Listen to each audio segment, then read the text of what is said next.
loves, welcome back to another video. We're getting a back tattoo. I'm so excited, honey. This is literally gonna be the biggest tattoo I've ever gotten. I obviously do have other tattoos. I absolutely love getting tattoos. I think they're very creative and they express a lot of emotions and feelings. This tattoo that I'm getting is gonna be cherry blossom, and my definition represents change and like letting go of the past. This is an example on how I want it to look. She did sketch it. I told her to add a bit more flowers. I am very nervous.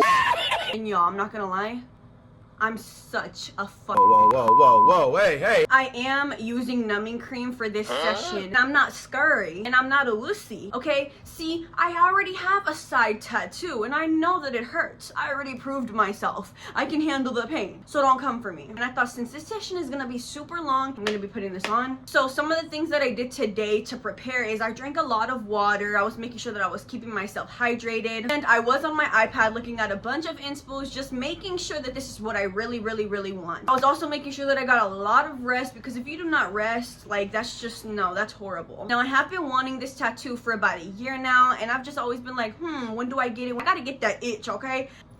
Once I get that itch, it's over with. So I'm gonna go ahead and get some sleep, and I'll see you guys in the morning when I'm applying the numbing cream. Good morning, you guys. It is 8 a.m. First, I started off by applying the numbing cream all over my back, you guys. I wanted to make sure I got every single spot. Overall, it was pretty easy. I was using a spoon. Most importantly, I wanted to get the spot that I already knew that hurt, which was my side. I did go ahead and ask her what her favorite Starbucks drink was. I'm gonna be stopping at Starbucks because I need some food in my stomach. I'm not trying to pass out or faint. And I'll see you guys once I'm in the car. All right, you guys. So now I'm in the car and we are on the way to what? Oh yeah, Starbucks. I made sure to also get her something because girl, you're doing this big tattoo, I gotta give you some. So I got the drinks and I also got me a bacon gouda, which was so delicious. And I forgot what she wanted, but it was like an iced pecan something. I was just enjoying the view. I was very nervous because I was like, oh, I'm nervous. And you guys know this is the biggest tattoo I've ever gotten, so that made it even more nerve-wracking. But then I finally arrived to her private studio. Look at how cute it looks. I also did give her a cute little Hello Kitty plushie as a gift. She also has snacks, water, and just everything in there for you in case you need it. Then this was her taking off the wrap from the numbing cream, and this is her applying some random cream. I don't know what that is. And then she was measuring my spine to make sure that this tattoo was going to be placed right in the center. And she had placed this first stencil, but she's a perfectionist and she did not like it, so she went ahead and wiped that off. Then she had went ahead and placed it again, and then she was like, okay, this is perfect now. And then we went ahead and applied the flowers. Now for the fun part, she started tattooing. Now this first session did take about 4 to 5 hours. This was just the outline, so it was going to look like a little skeleton bone at first. The numb cream did last all the way through, okay? So I was laughing because it was tickling in some parts. Now in some other parts I wasn't numb, but I still give the pain a 3 out of 10. You can literally just see me here laughing. Like, it was funny, it was ticklish, I loved it. And this is how the tattoo looked after session 1. I cannot wait until session 2, and here are my thoughts. You guys, I just got back from getting my tattoo and I went ahead and switched my shirt, so I just have on my robe, and unfortunately I'm literally having to lay on my stomach. Oh!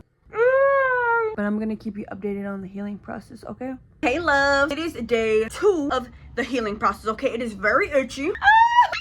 That's probably the worst thing. Other than that, having to sleep on my stomach is also horrible and it's so uncomfortable. Now let me go ahead and speak about the pain. Now, I was numb in some parts. I wasn't numb everywhere. So I was feeling it. I was feeling it. When she came up here, honey, where the spine is, kind of like in the center of the neck, that I will say was a 9 out of 10, but it was just a quick, like, pain, like 20 seconds of pain. Everything else, like the letterings and when she was doing that, it was not numb because I didn't put the cream right there. That was a 3 out of 10. She did do my lower back kind of above my badongadonk.